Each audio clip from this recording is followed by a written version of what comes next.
righteous music, dudes, you know what I'm saying? Alright, what's up?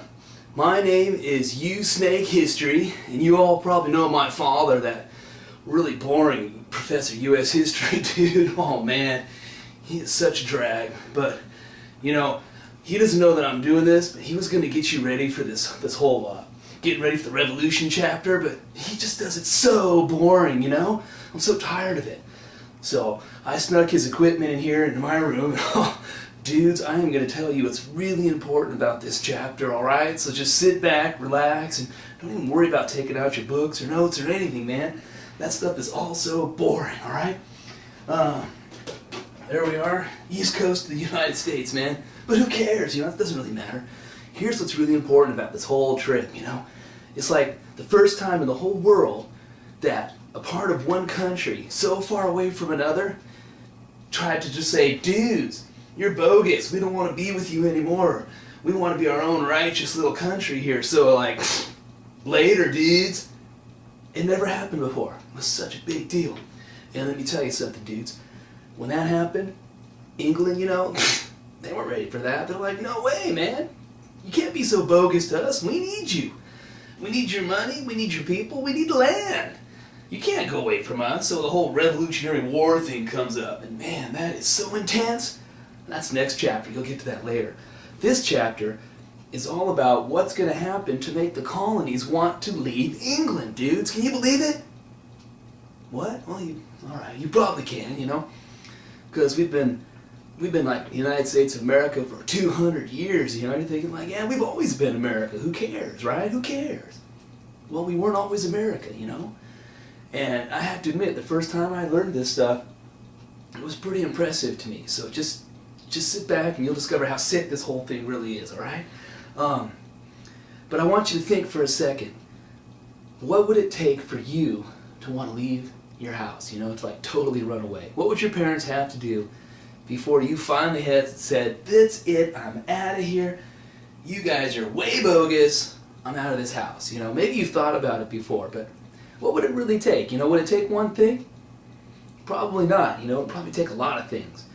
There'd be like, maybe they'd restrict you if you got in trouble at school, or they'd ground you, or then maybe they take away your phone privileges, your internet privileges, your iPod privileges, you know, no more video games, no more computer. Wow, I'm already up to number 7. You know, let's say they started doing some of those things, and then maybe they went so far as to not even give you the kind of food you wanted, you know what I'm saying, dudes? Or they went out to dinner and they kept you home and they brought you back the scraps, you know? Maybe some of that kind of stuff, or they'd have you go out and clean up after the dog all the time, pick up all his crap, you know? Forget about it, man. You dudes wouldn't want to do that, right? What if that was all going on and your parents are like, dudes, this is what you need to do because we hate you. And you're like, well, can I say anything about it? Come on. Can I have some word in this? They're like, no, shut up, go to your room. Who wants to do that, right? They'd be like, bogus. Forget it. I'm out of here. So maybe if they did all those things, maybe you would start to think, oh, this is ridiculous. I'm out of this house. I don't want to live here anymore. Well, it's kind of the way things happened with the colonies, you know? It wasn't just one thing. It wasn't just a bunch of people saying, hey, let's get rid of England. We don't need them anymore. Oh, dudes, let's get out of here. No way, man. It didn't happen that easily. And as you'll discover later on in this chapter, most of the people didn't think they could even do it. You know, because when you look at the armies, and this is totally awesome, dude. The English army at that time was the best army in the world.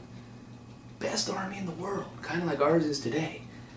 You know, it almost makes me think like, my dad told me this, so just forgive me for a second, but it's like, try to imagine California breaking free from the United States of America and becoming its own country.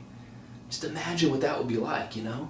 We're a big state, you know, we make a lot of money, we've got a lot of soldiers in this state, maybe some of your parents are soldiers. What would happen if California said to the United States, we're out of here?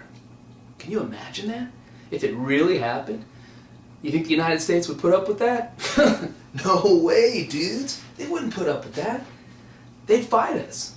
They'd totally fight us. So it would be like California versus all the other 49 states, and that would be totally bogus, man. Yeah, we've got some soldiers here. We've got some bases. We would get an army. You know, we'd be doing pretty well there for a while, but, you know, I gotta tell you, man, the rest of the country's got most of the soldiers, most of our equipment. it would be a pretty gnarly fight, and we'd probably go down. And that's the way things kind of were when the colonies were saying, this is it, you know. And you'll get into this chapter why they do it. It's totally fascinating, dudes. But when they do say, this is it, we're going to start declaring our independence, and people start measuring up the two armies. You know, you had your British army with all these huge, well-trained soldiers who totally knew how to fight, and then you had these totally bogus continental soldiers who didn't even have any socks, you know. They didn't have any shoes, they didn't have any blankets to sleep in at night, let alone guns or bullets, man. It was totally bogus. So who's going to win, you know? So a lot of the colonists are like, you know, I don't like that England place, man. It's totally gnarly, but we can't break free from them. We can't do it. There's no way. So, you know, a lot of them didn't want to do it at the time.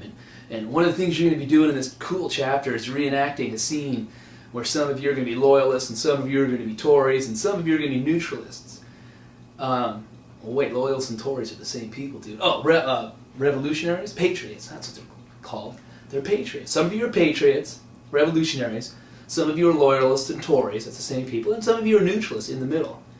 And the patriots are going to try to tell the neutralists, come on, man, help us out. We need to make our own country. And the loyalists are like, God save the king, man. You guys are idiots. Over there, why don't you people come and help us and save this country, save this area for the kingdom, you know, save it for the crown, for England. So that's going to be one of the pretty cool things you do. So, you know, just kick back and take it easy during this chapter, and just try and recognize how totally different this was, you know. I can't really tell it to you enough. It was something that never happened in history before, man. And it's like a whole bunch of people just coming together and trying to say to their country, we're not going to take it anymore, you know? We're right, and we're free, and we'll fight, and you'll see.